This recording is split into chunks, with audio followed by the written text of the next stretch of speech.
Yo, what's up? This is a quick video here for Zatoni. Looks like he needs some help on how to use the player counter. Looks like he's been having a few issues.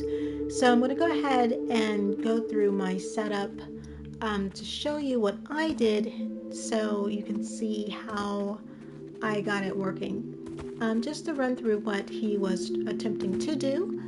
He wanted to use a player counter that would target one player. Once that count succeeds, that player needs to be teleported to a particular destination. And he stated it worked the first time, however, it was not working. So let's go ahead and I'm going to show you how I figured it out. And hopefully this might help anyone else who's having the same issue. So what I'm going to do is go ahead and run a test so you can see what's going on with the setup, and then I'm going to go ahead and show you the settings.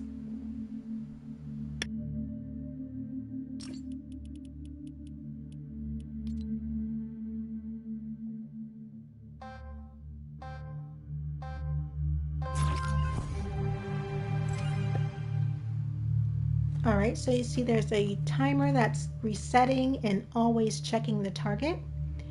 And when the count fails, you're going to see a message that says the count failed. Now, if one of us runs out of this area, someone's going to be teleported, so I'll just back up.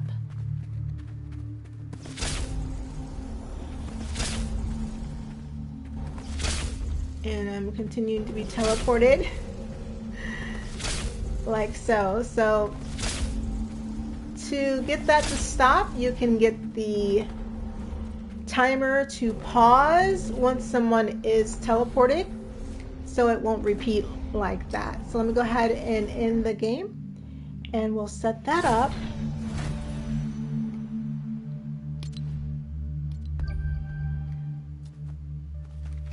So that it will continue to teleport.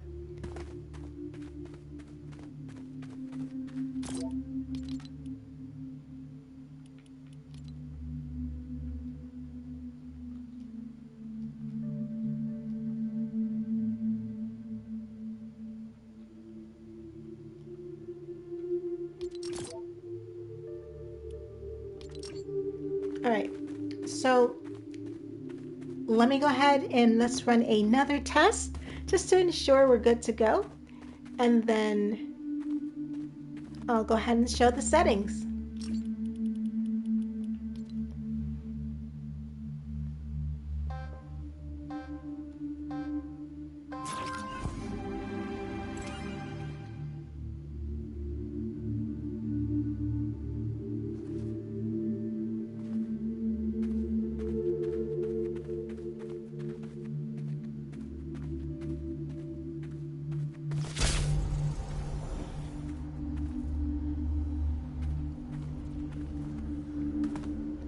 Alright, so there we go. And it's not continuing to teleport because the timer has paused. So let's go ahead and take a look through the settings.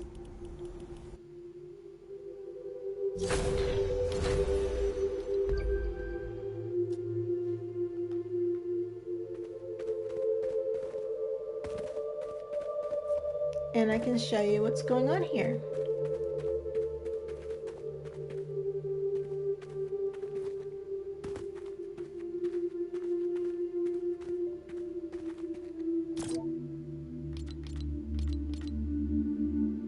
So this is what I have.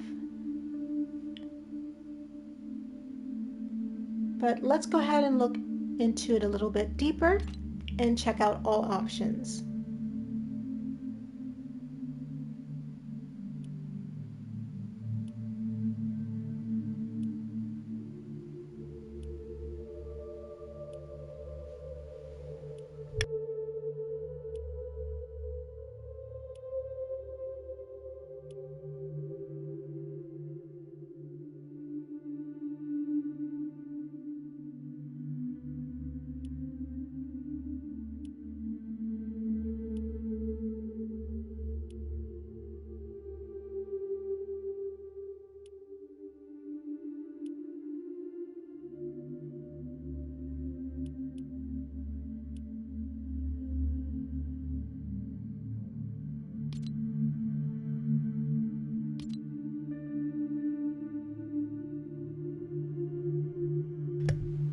Now for functions, we're going to compare players to target when receiving from the timer device on success, and that's it.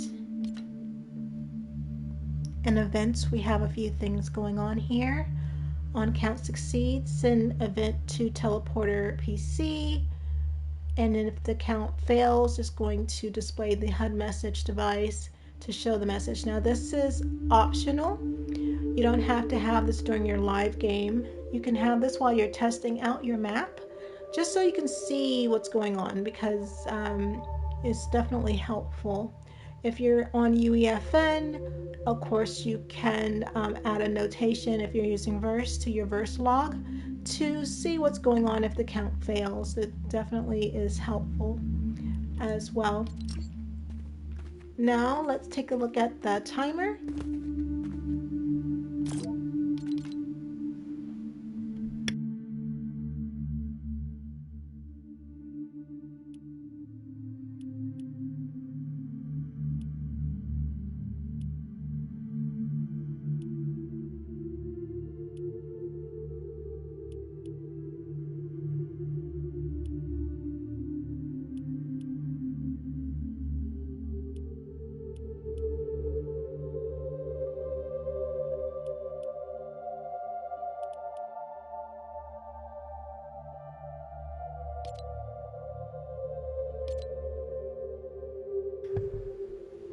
And when moving on to functions, we have pause when receiving from the teleporter. That means it will let the timer know to pause and no longer check because a person has been teleported already. If you want it to begin to always check to make sure there's one person in a zone on a continuous basis, then you can have it restart once there's 2 more players here. So what you'll have to do is have another player counter that will enable when this one teleports. Have this one disable, enable another one that will count more than 2, and if that's successful, enable this one so that it can continue the count, and then so forth. So you'll have to create a system that self-checks itself on a continuous basis. Now I don't have to show you the HUD message device. That's already been linked there, and then you can see that it's already linked to the teleporter. So that's how I have it set up here. I do want to run a test to see what happens when only one person is in the zone.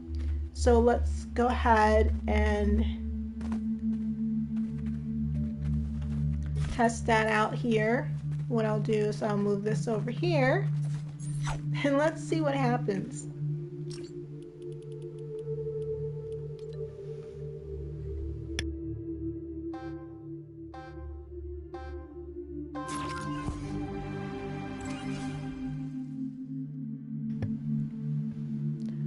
Perfect. So it's continuing to loop.